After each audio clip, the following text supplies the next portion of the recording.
Each year, 10 million cases of dementia and dementia-related diseases arise globally. This accounts for nearly 55 million people living with dementia on a daily basis worldwide. 6 million of this population are in America alone, according to the World Health Organization. Dementia may be defined as a severe neurodegenerative disease that incurs loss of one's cognitive functions over time. This cognitive regression occurs in a variety of ways, however, primarily in one's memory, behaviors, and overall capacity to learn. Dementia is usually diagnosed in older populations. However, cases of early onset dementia have been reported. The NIH's National Institute on Aging states that the largest symptom of dementia is forgetfulness or memory loss. More signs include increased difficulty with language, elongated periods of time to complete basic tasks of living, and drastic changes in behavior. Alzheimer's is a neurodegenerative disease process, meaning that the brain changes and ultimately gets damaged by the disease, Dementia presents itself in different forms. One of the most common is Alzheimer's disease, followed by vascular dementia, dementia with Lewy bodies, and frontotemporal dementia. Each of these types are attributed to an abnormal protein buildup in one's brain or a lack of proper blood flow into the brain. There is no direct cause for dementia or any dementia-related diseases. Research has shown a relation to genetics, gender, and older age. However, a direct causation has yet to be made. So Alzheimer's is one of those things that starts in an area of the brain called the hippocampus. That's deep within the brain. It's the area associated with laying down new memories. So whenever you learn something, have a new experience, anytime you are creating a new memory about your own life or facts, that kind of thing, you are using that hippocampus. So that's where it starts, and that's why people often have difficulty managing, that's the early signs, right? Or like having trouble with memory. It will then follow pathways up into some other areas. So one is the frontal lobe. And the frontal lobe, which is right in the front of the brain, is involved in all of your planning, organization, decision-making, all of those sort of managing your attention. It's like kind of like they describe it as like the conductor of the orchestra, the CEO of the company, that is your brain, right? So it's like directing everything and that you do. And so that's when symptoms like difficulty making decisions, sort of personality changes, that kind of thing start to emerge because of trouble there. In a healthy brain, neurons are constantly firing and communicating amongst one another, promoting overall cognitive health. This constant communication is responsible for every thought and action performed by your body, whether conscious or unconscious. In a dementia-diagnosed brain, abnormal protein plaque buildups occur, which prevent neurons from adequately sending messages amongst each other. This may physically result in common dementia symptoms such as memory loss. That there are sort of two processes that are happening at the cellular level, right? So the brain is made up of neurons, which are the cells of the brain, and two things kind of happen. One is these things called beta amyloid plaques form. There are proteins, lots of sort of proteins and things in the brain that are for the typical function, but something starts, and this is sort of where we're not sure, but something starts the process going that these beta amyloid sort of clumps form, and you never want something clumping in the brain. So these little protein clumps form, and because they are forming, they now are impeding the connectivity of the brain and sort of the function. The next thing that happens is within the axon, there are these proteins called tau proteins, and they are kind of like structural supports. They do lots of different things, but that's one of their main functions.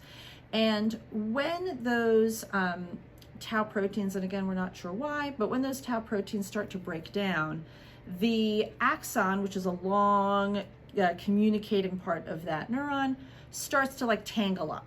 Right? And imagine that you have your charger, right? So if your charger lost its ability to kind of be that wire and it's just started to tangle up into a mess, the inside, sort of got damaged, it wouldn't be able to transfer that signal anymore. So that's essentially what starts to happen. The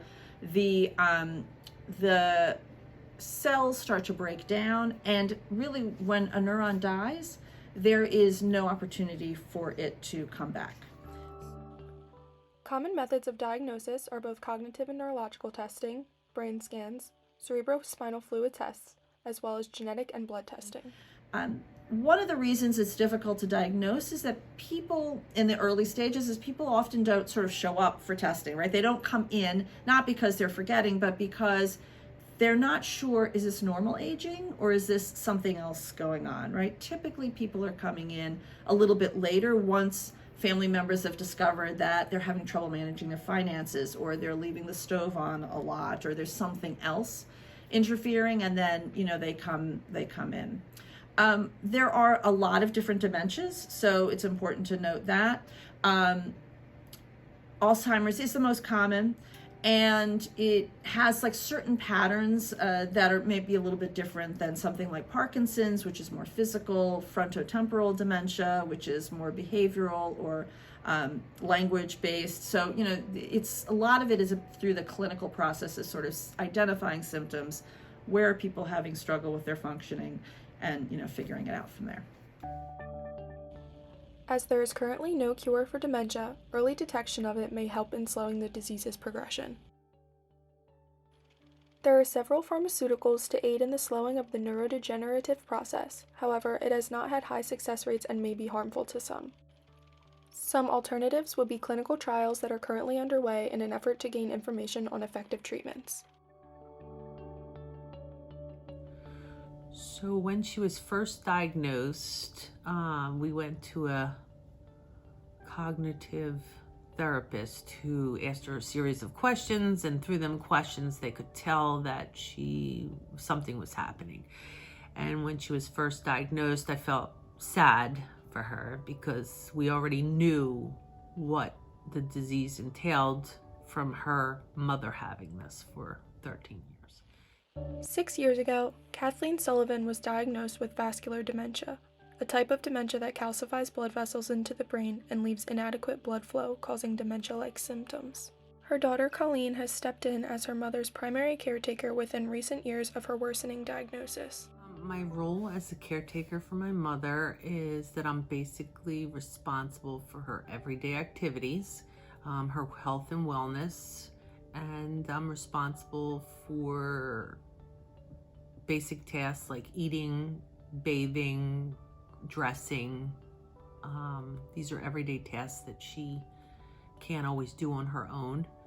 And any medical conditions that might come up, I'm responsible for that, doctor's appointments, and so forth. And the second part of my caregiver responsibilities is that I'm responsible for her emotional support. And through that, you have to have a lot of empathy and patience for that person and understand that this is not their fault, and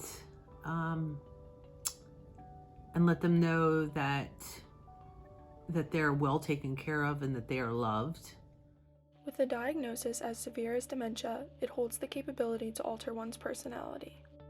With common symptoms such as constant confusion and disorientation, those diagnosed with dementia may easily experience challenges with emotional regulation. My mom has always had multiple jobs.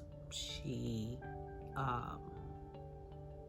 is very, or I should say she was very organized person. Very together.